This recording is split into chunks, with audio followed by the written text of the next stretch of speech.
Hello students, आज जो अपन topic ले रहे हैं this is rectification of errors.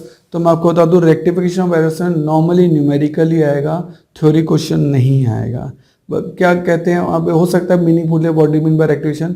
तो अकाउंट्स बनाते हो कि यदि कुछ गलतियां रह गई हो तो उन गलतियों को सुधारने के लिए जो एंट्रीज की जाती हैं they are called rectification of error. वो रेक्टिफाइंग एंट्रीज कहलाती हैं।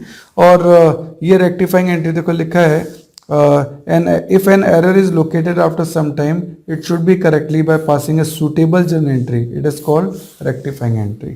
अब ये रेक्टिफिकेशन जो है ये दो टाइप की कैटेगरीज होती हैं। इसकी दो कैटेगरीज मैंने बताई हैं, एक है टू साइडेड एरर और एक वन साइडेड। ये पूछा जा सकता है कि हाँ भाई टू साइडेड एरर क्या होता है और वन साइडेड एरर क्या होता है। तो ये मैं आपको बता देता हूँ कि टू साइडेड एरर उसको कहते हैं कि error which affect to account simultaneously, दो अकाउंट्स को अफेक्ट करता है तो टू साइडेड एरर है। और जब एक ही अकाउंट को अफेक्ट करता है तो फिर वो वन साइडेड एरर है।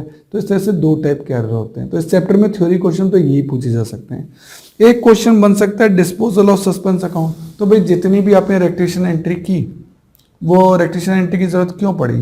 क्योंकि ट्रायल बैलेंस इक्वल नहीं आ रहा था। क्योंकि ट्रायल बैलेंस इक्वल नहीं आ रहा था तो डेफिनेटली आपने वहां क्या खोला होगा, वहां आपने एक सस्पेंस अकाउंट खोला होगा। उस सस्पेंस अकाउंट को कैसे दूर करेंगे? उस सस्पेंस अकाउंट को दूर करने का तरीका है कि आप क्या करें, रेक्टिफिकेशन करें। तो रेक्टिफिकेशन कंप्लीट होने के बाद ये सस्पेंस अकाउंट अपने आप ही क्या हो जाएगा, क्लोज हो जाएगा।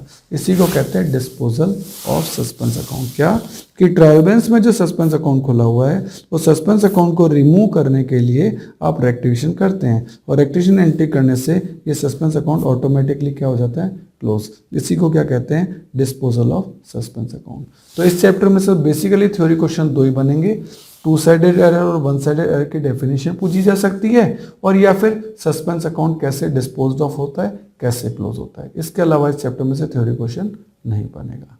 सही है? Okay, thank you, all the best.